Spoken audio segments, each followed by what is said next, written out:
Welcome back to Dad Cooks for Us. Today I'm bringing you a dish that's truly special. One you won't find in any restaurant here in the US or probably anywhere outside of Calcutta. This is an authentic Kolkata-style shrimp curry. A rich, spicy, and tangy dish made with a flavorful onion and tomato paste gravy, paired with soft, melt in your mouth potatoes. This homely recipe is deeply rooted in Kolkata's culinary tradition, bringing back memories of comforting home cooked meals.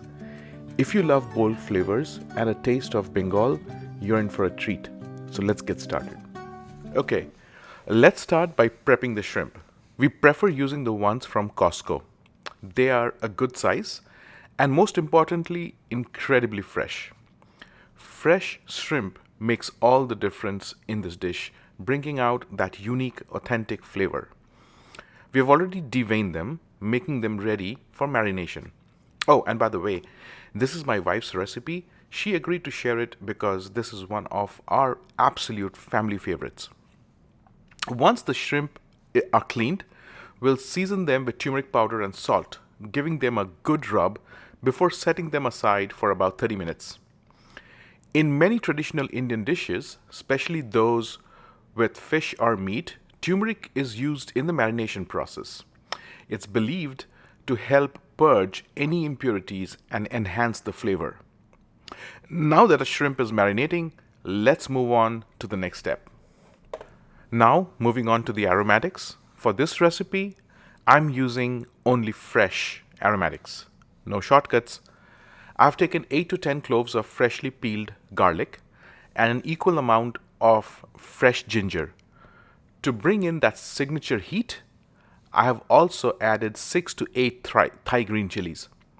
Now, an important tip: always use fresh ingredients. Avoid store bought pastes or powder from Indian grocery stores.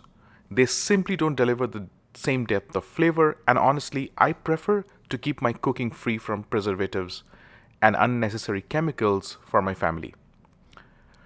To blend everything into a smooth paste, I'll add about 2 tablespoons of water. For this cook, we'll be using about 2 to 3 tablespoons of this fresh aromatic paste. Now, with our paste ready, let's move on to the next step. Now let's add about 5 to 6 tablespoons of mustard oil to the wok. Once the oil is hot and reaches its smoking point, it's time to add the shrimp that we marinated with turmeric and salt. We'll fry them for just about a minute or two, no more. Overcooking the shrimp will make them tough and chewy, and we want them to stay soft and juicy. A quick sear is all they need to lock in the flavors.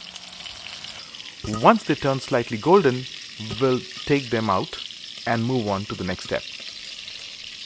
Next, we are going to repeat the same process, but this time with the potatoes. Just like the shrimp, we'll season them with turmeric and salt, giving them a good rub to coat them evenly.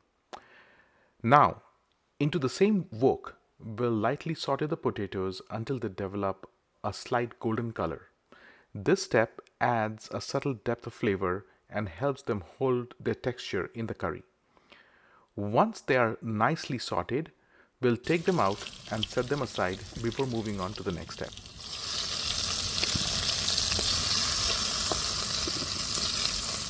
Now, let's start building the base of our curry with adding whole garam masala.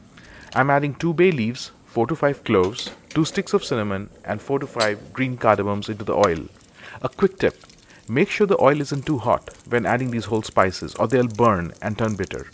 We just need to saute them for about 5 to 10 seconds until they release their aroma. Next, I'm adding 1.5 finely chopped red onions.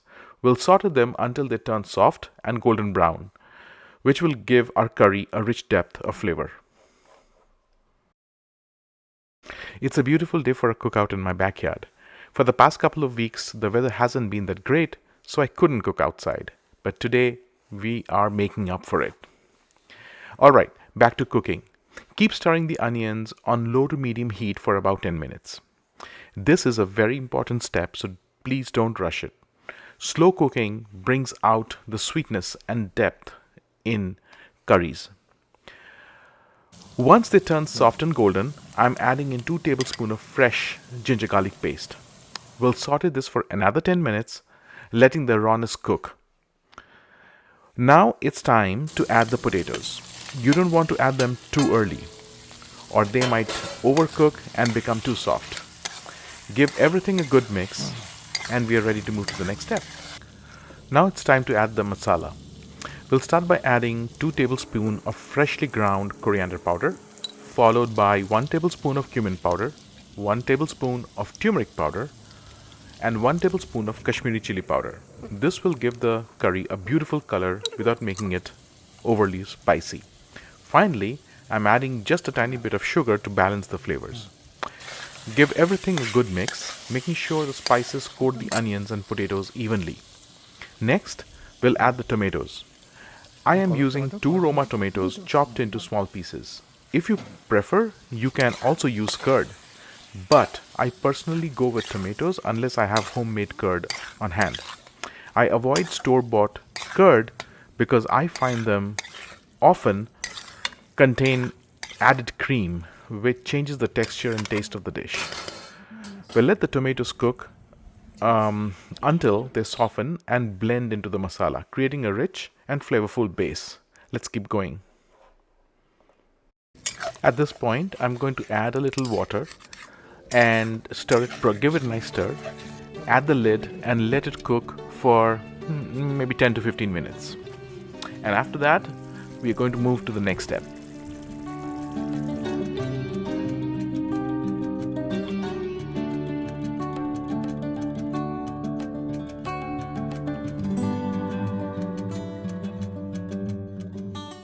Alright, now it's time to bring everything together. Add the shrimp back into the curry and continue cooking for about 15 to 20 minutes on medium heat. Make sure there's enough water in the wok to prevent the mixture from burning. You want a nice thick gravy, not a dry curry. If needed, add a splash of water to keep everything simmering beautifully. For best results, cook with the lid on and off. This helps the flavor melt together while allowing some moisture to evaporate, giving us the perfect consistency. Let's let it simmer and do its magic.